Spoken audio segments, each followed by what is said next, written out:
Guys, welcome back to week 3 of Anime FMK. In the fall 2017 season, we watched, what are we down to, 9 anime this week? Yep, we're Yep, that's right. After we killed Dies Irae and Infinity Force, we are now down to 9 shows. Yeah, so the rule is no more than one show can be killed every week, but we don't have to kill anything. If we like everything, we'll keep watching everything. That was a good week, if that's the case. Yeah. So we'll see whether this is that good week.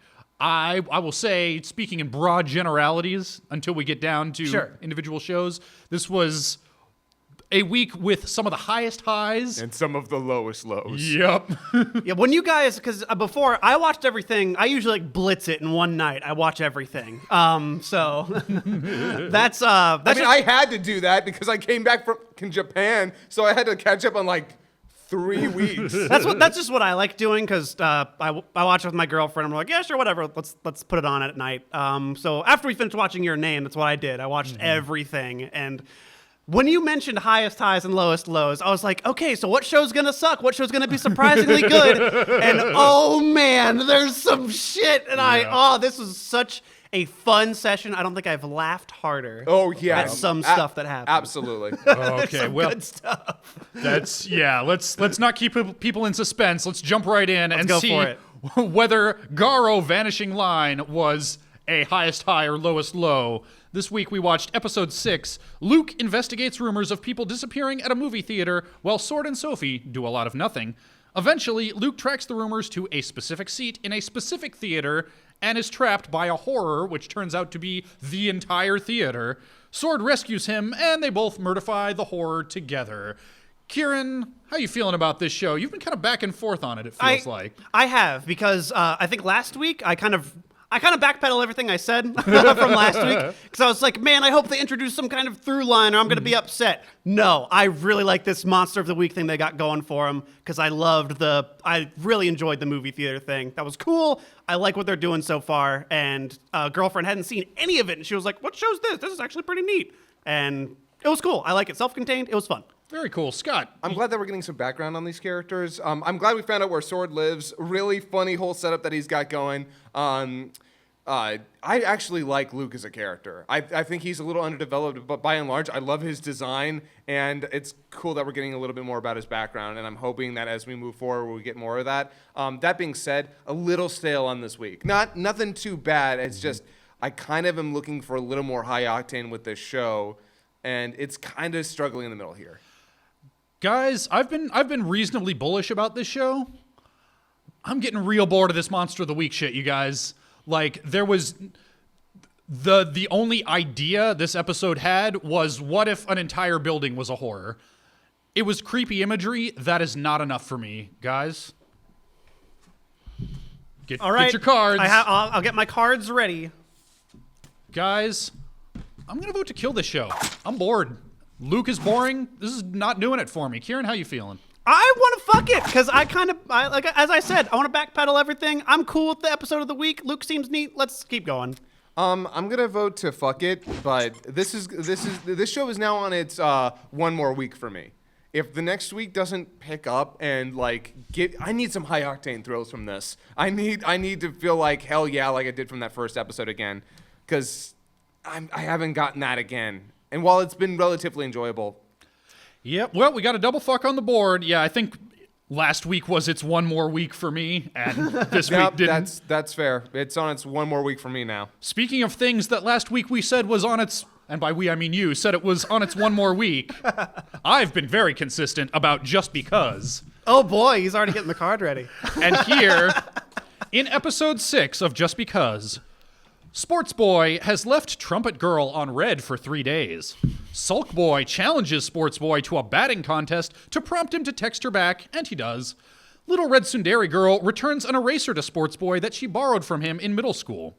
This is literally one of the biggest plot points in this episode. When I woke up in the ER after drinking a gallon of bleach, Trumpet Girl had told Sports Boy that she wanted time to think about his asking her out, and he reacts as though she had offered him a lifetime of daily blowjobs. The only thing that can wash the taste of this episode out of my mouth is the cold metallic tang of a gun barrel. My opinion of this one may be slightly obvious from the tone of that of that summary. Guys, I'm getting nothing out of this. I don't know what to say that I haven't said the last 2 weeks running. This is boring. I hate all the characters. I'm bored. Kieran. I agree. I hate all of the characters. I don't care about anybody. But hot damn, that music is still good. And if it's the only thing I like having on this radio station of anime high schoolers with some really good music in the background. That's about all I get from it. If this were dubbed, I might agree with you because then at least I could follow the story. But Yes. as soon as I have to watch this and I have to read it, okay, like I won't go too into the nitty gritty, but there were things about this episode that I did like. Things that I'm like, yes, this is good. I like this. I like what this is saying. I like what this is doing. But God help me, I'm done. I can't, the first 2 episodes were cute and interesting and introduced some great concepts, but it has gotten slower and slower. And it's trying to be emotionally resonant, but they haven't developed the characters and made me care about them enough for these slow moments to work. So, everybody get your cards, because I think I know what's happening. I've got something like an idea. Guys, I started last time. Kieran, start us off. I'm fucking it. I love the music, and that's all that's saving it. And these guys, whatever, they're going to do whatever they want. But hey, if you want a really good, somber music station, Just Because does the bill. I believe that I could download the OST and get exactly that. So, as the guy who defended this show from the very beginning, no, I'm killing it. I can't do this anymore. Like, I like romance, I like slice of life, but this has just dropped that ball. It's not even as funny as it originally was. Well, I've been consistent. I love the fact that you're turning into the wild card here, Kieran. We need one of those because I've been pretty consistent. I've hated the show since episode 1. We're on episode 6, and if anything, it is doing less for me now. That's a double kill on the board, and we will see. So the rules, as a reminder, the rules are, if anything gets a triple kill, that means that any double kill is safe. Triple kill always takes priority, but for now, Just Because is sitting with the lone double kill on the board as I fix my stupid thing here. Okay, as we move on to Juuni Taisen. Juuni Taisen. Zodiac War in episode 6.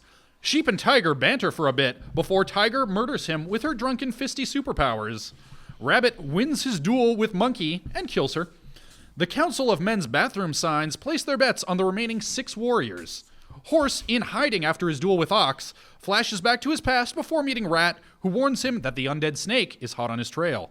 Snake burns down the building with Horse inside as Rat escapes. Kieran, you've probably been the most negative about this show. Yeah. Not wholly negative, but how are you feeling as of episode 6? It's still doing the thing that I hate where everybody's talking all the time. There was a cool twist. I won't say exactly what happened, but there was a really neat twist. Somebody died that I was not expecting to die. Yeah. So that was cool. I liked that. It's still just kind of, I like the focus on Horse. That was neat. Little Captain America background. I'm okay with that.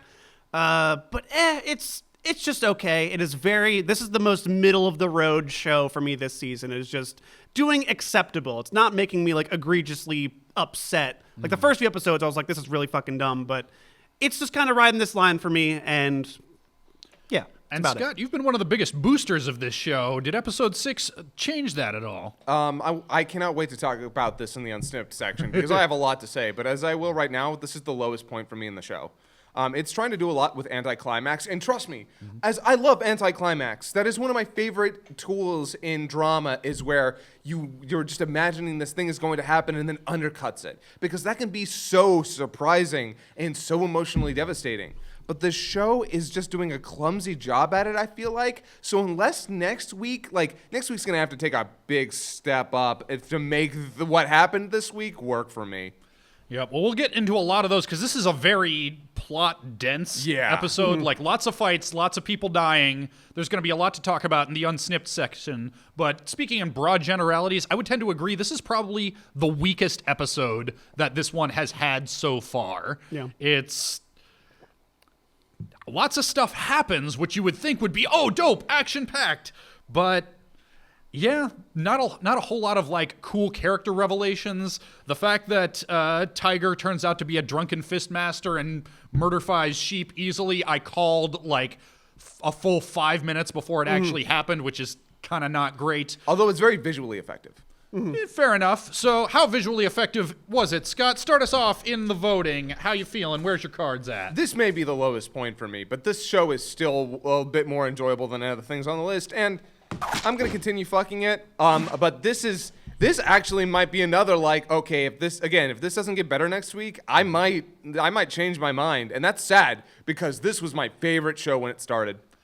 I'm about in the same boat. I'm hoping that this is just a mid-season slump and it will catch back up next week.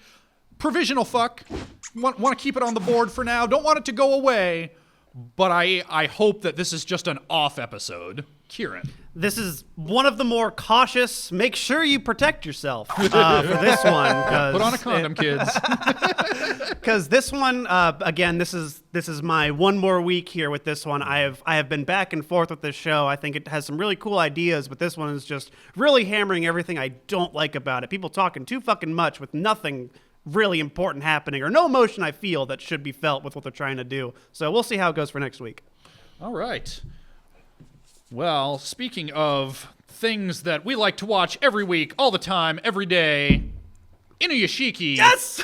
Which we have all been super bullish about from the start. Man, this show is gonna have to fuck up really, really hard if it's not gonna get. We know where this is going, so let's just continue. Well, let's see if it fucked up this week. Spoiler warning: it didn't fuck up this week.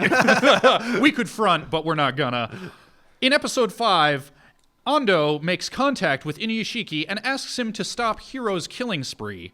Hiro's mother is diagnosed with pancreatic cancer, and after healing her, Hiro seems to be turning over a new leaf and promises himself that he will stop killing.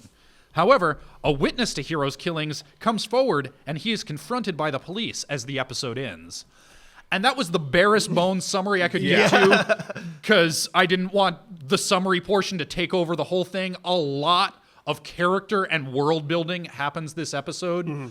Not a whole lot of like forward plot progress, but There's not a thing I would have cut from this. no, not at all. It took me some doing to pare it down to just those 3 or 4 sentences. Yeah. I loved this episode, you guys. This may have been the strongest episode yet, and that is saying something.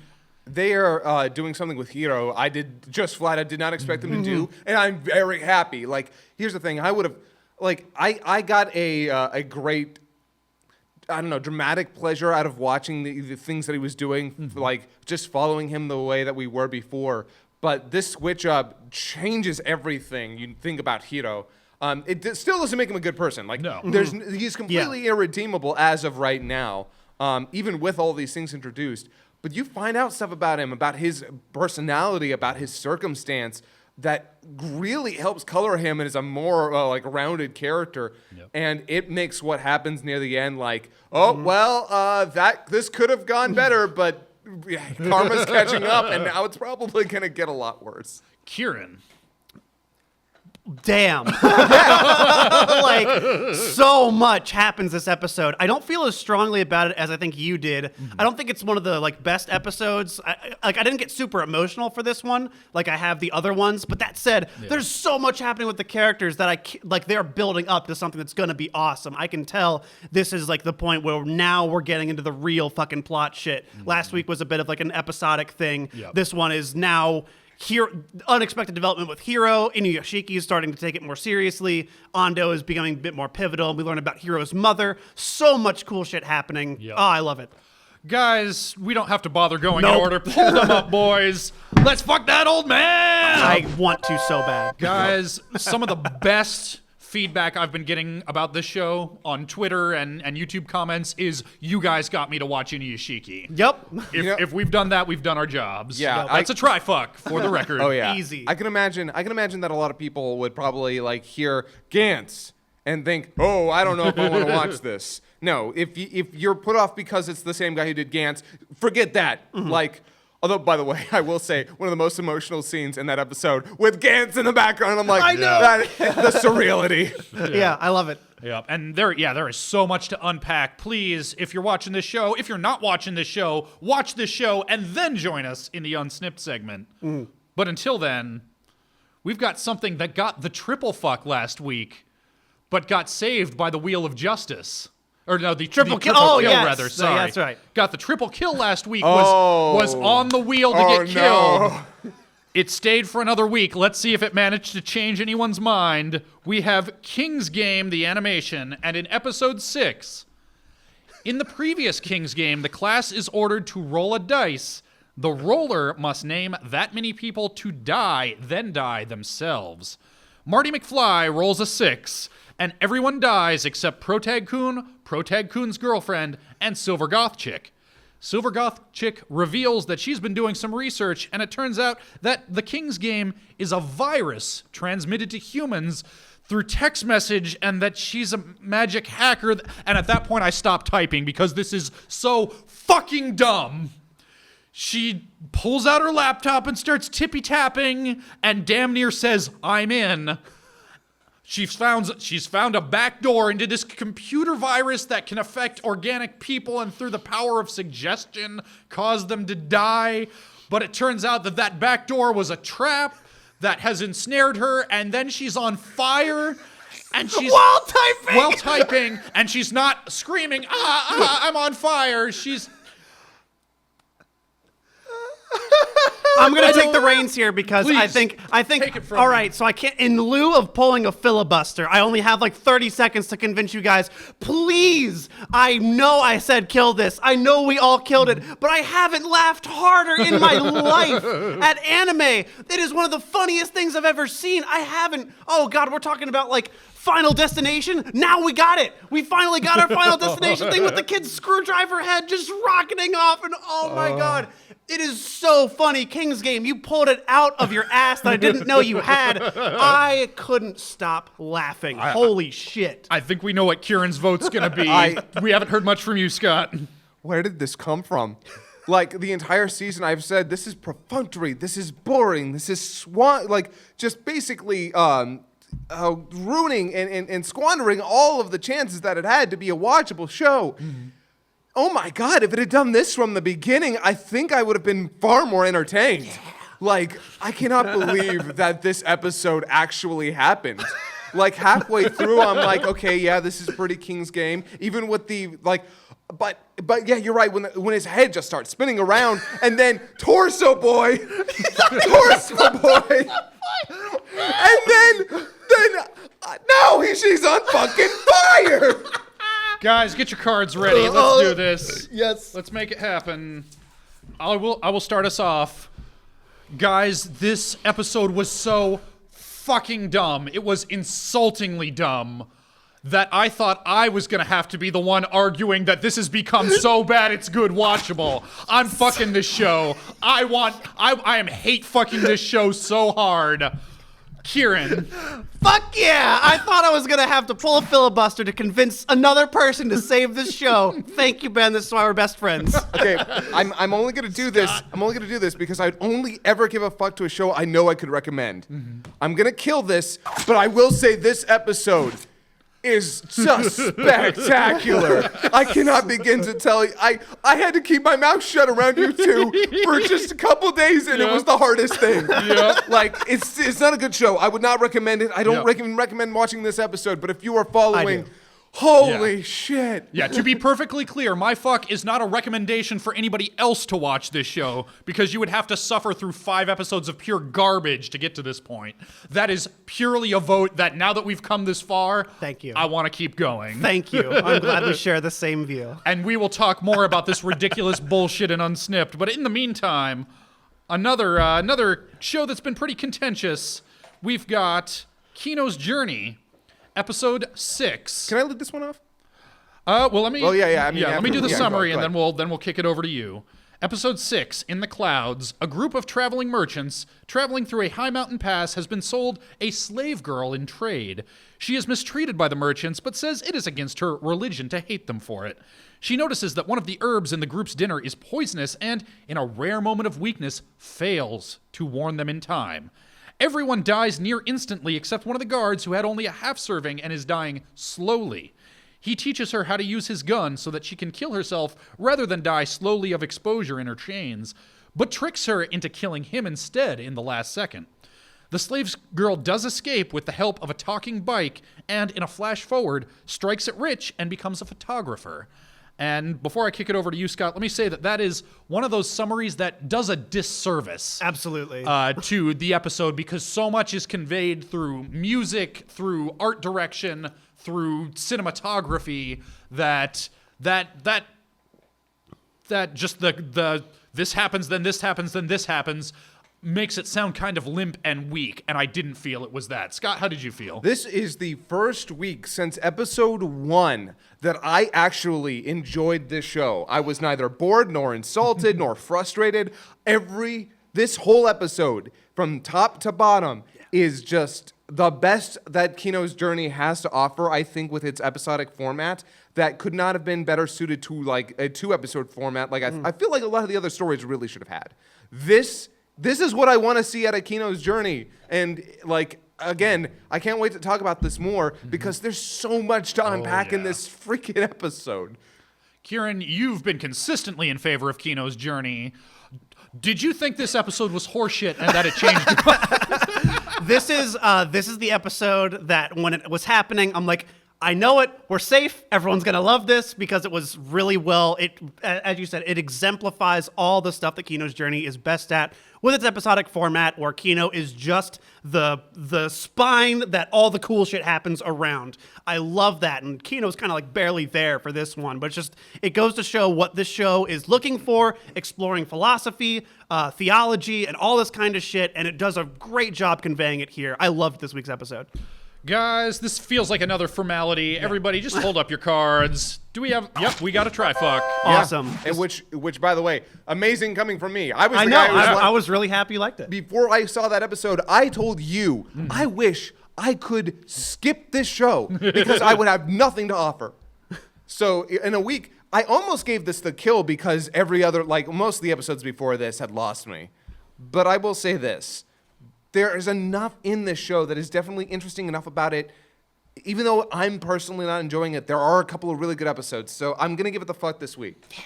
All right. Glad you liked it. Well, something else that all of us have been liking a whole lot has been recovery of an MMO Junkie. Let's see if that continues to be the case in episode 6, in which Morioka goes on an impromptu date with Sakurai, formerly known as Love Interest Boy, followed the next night by her planned date with Koiwai, formerly known as Mr. Hardsell. Koiwai continues to tease Sakurai, trying to provoke him to reveal his true feelings for Morioka. Sakurai, having observed that Morioka's character, Hayashi, blue-haired boy, did not log in to the MMO on the night of her date with Koiwai, appears to finally reach the conclusion that Morioka is definitely the player of Hayashi. And you'll notice that I'm starting to care more because I'm starting to use real names. It started to feel like in my head artificial to translate Sakurai. I've been calling him Love Interest Boy.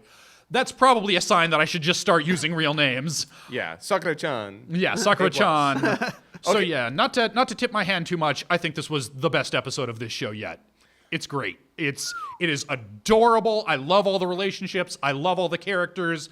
I loved it. Kieran, how'd you feel? Excised on its own, even. This is just a amazing episode of there's great romance here playing throughout it, a lot of cool back and forth conversations, a lot of really, really fun characterization being done, and cool little asides where Sakura goes to the gas station or convenience store, and you're like, oh man, I wonder if they're gonna figure it out. All this really fun stuff. Easily the best episode so far.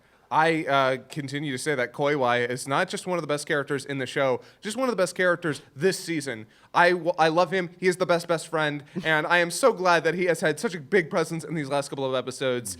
Sakura is... I love Sakura-chan, too, because he's a little bit shy, he's a little bit dorky, but he's still a really good, really nice guy.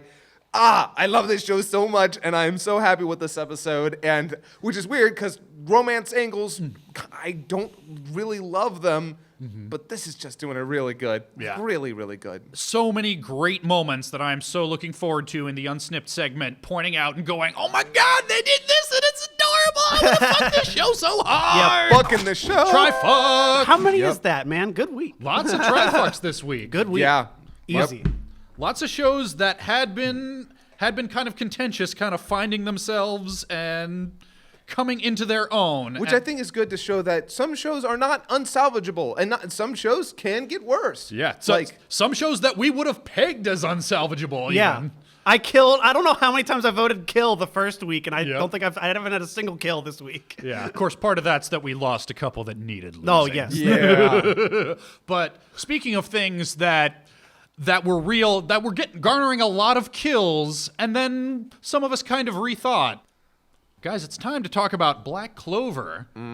This is one that's kind of been on the bubble. Episode 6. Asta meets his new squad mates, the Black Bulls, and immediately feels right at home in the company of the only people on Earth as loud and obnoxious as he is. Scarboy, a baseball-themed fire mage, challenges Asta to a duel as part of a hazing ritual. Asta realizes that his usual technique of stealing shonen cliches is of no use against such a foe, and thinking quickly, steals a Legend of Zelda cliche instead, and uses his sword to deflect Scarboy's magic back at him, earning him the respect of the Black Bulls. Kieran, start us off. How you feeling about this show as of episode 6? It still hasn't found the footing I want it to, but it is scratching the surface level itch that Bleach left in my heart. It is just barely getting that part. It just needs to do just a tad more to really get it. But I keep seeing the potential in this show, and I know there are some people, and I get people like, who the fuck told you it gets better? But I know some people say it gets better, and I want to believe them because I feel the direction it's going, and I really want to see it come through there in full force. So that's where I'm at right now. I like the ideas on display here. I absolutely do. This Suicide Squad-esque squadron of what honestly kind of feel like Bleach characters. Yeah, absolutely. And that's a compliment. Because if I could say anything good about Bleach, it's that it had a lot of really good characters with distinct personalities. Yes. The script sucks. And I'm sorry, I will continue to just say cool plot, terrible story. The actual storytelling on display here is bad. The script is bad, and You know, in our very first week, we had a couple of people in the comments and in the Discord saying Asta's voice actor is brand new, has only had a couple of bit parts, he's pretty inexperienced. Is it really fair to blame him? And I pointed out, no, listen to Scott's exact words. He does not blame the voice actor, he blames the voice director. Yeah. And I think this episode shows why that is the right criticism, because everybody in this episode, I've been saying over and over, I want to wait until the ensemble's introduced. I want to see what they can add. What they've added is more obnoxious shouting. Guys, get your cards ready. I want to kill this show. I fucked it twice in a row. It's had its chances. I see Scott. Yeah, I can't do it, man. Even the good stuff is still just undercut entirely by bad script. I believe in my heart that the Black Clover I want is somewhere there. I hope it gets good because it's tickling that shonen itch that I have that something needs to fill. So that I'm just kind of proverbial hoping that it's going to get better. Yeah. Well, that's 2 double kills on the board. If something gets a triple kill, and the only one we have left is Ancient Magus Bride. If that gets a triple kill, then it's dead, and both of these shows are saved. If we're left with 2 double kills, it'll come down to audience poll to decide what lives. Oh man, the first one. Nice. Yeah, as long as at least one of us wants it to continue, then they will have the chance to beg the audience, don't kill this one, kill the other one. But we'll get to that at the end after we talk about episode 6 of Ancient Magus Bride, which picks up directly after episode 5. In the aftermath of Chisei successfully cleansing the corruption, Elias reveals more about himself, why he bought Chisei, and that he has a plan to cure her of the early death that usually befalls those with her powers. Chisei falls into a deep sleep for 2 weeks to recharge her magic. As she awakens, the pair are visited by Titania and Oberon, queen and king of the fairies. And again, that is the bare bones plot summary. Not a whole lot of real forward plot movement this episode, but a whole lot of world building. A lot of cool visuals. A lot of cool visuals, some character introductions, and some character revelations about exactly who and what Elias is. Scott, you start us off. How are you feeling about this episode? I love this episode. This episode is doing a lot for me in terms of building its world, expanding on its characters, giving characters more agency, and introducing conflict. This is what I needed for a little while. This is what the last 2 episodes really built on, and I love it. I love the King Fairy and the Queen Fairy. They're amazing designs, amazing character designs, both in terms of their visuals and their writing. I love it. I need more of this. This is what I need, and if Magus Bride continues to give me this sort of content, I can't imagine killing it. Yeah, I agree. I think this episode was great. The fact that the plot doesn't move forward a whole lot is not a criticism, because I think we've gotten to the point of the show where we need to know more about these characters and this world in order to be invested, and I think it gave us exactly what we need when we needed it. How you feeling, Kieran? Pretty much echoing your sentiment. I think the fairy king and queen are spectacular designs. I love the pomp that comes with them. I love the music that plays along with all their stuff. It really, really encapsulates a lot of the magic that is present throughout this world. We just keep seeing little snippets of all this really cool, fanciful things. And if this keeps giving it every week, just something really, really interesting and an awesome, heartfelt, like fantasy piece, I'm in. It was really neat. I love Gaelic Miyazaki. Right. That's exactly what I'm getting from it. So this seems like another perfunctory voting, so let's just go ahead and raise up those cards. We got another trifuck on the board. Yeah, I just can't see this show even getting a kill as long as it stays this course. Yeah, I mean, it hasn't been super consistent. It's been a little uneven. Yeah. I don't know that it's a shoe-in trifuck every time the way, say, Inuyashiki is, but it would be... it's hard to imagine it getting more than 1 kill in a given week, but you never know. Sometimes promising shows screw up.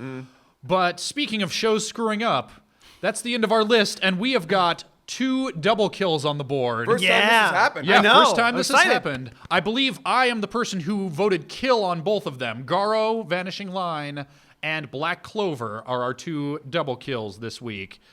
Now, Kieran... I'm the only one that voted to save him, I think. Yeah, you voted to save Black Clover and to kill Garo. Am I remembering right? No, it was just because. Yeah, just because. Oh, no, just because. Sorry, yeah, Garo just- I was gonna say. Yeah, no, you're right. Garo got the double fuck. I was the lone kill on that one. Yes. Yeah. I was the one to save just because Yeah. and Black Clover. You didn't kill a single thing. I didn't this kill a week. single thing this week. No. Damn. So I thought this entire week was fun. I enjoyed my binge 4-hour session. So yeah, as the lone voice of saving these 2. Oh, do I have to plea? Well, that's the thing. It's ultimately up to the audience which one of these to kill. Okay.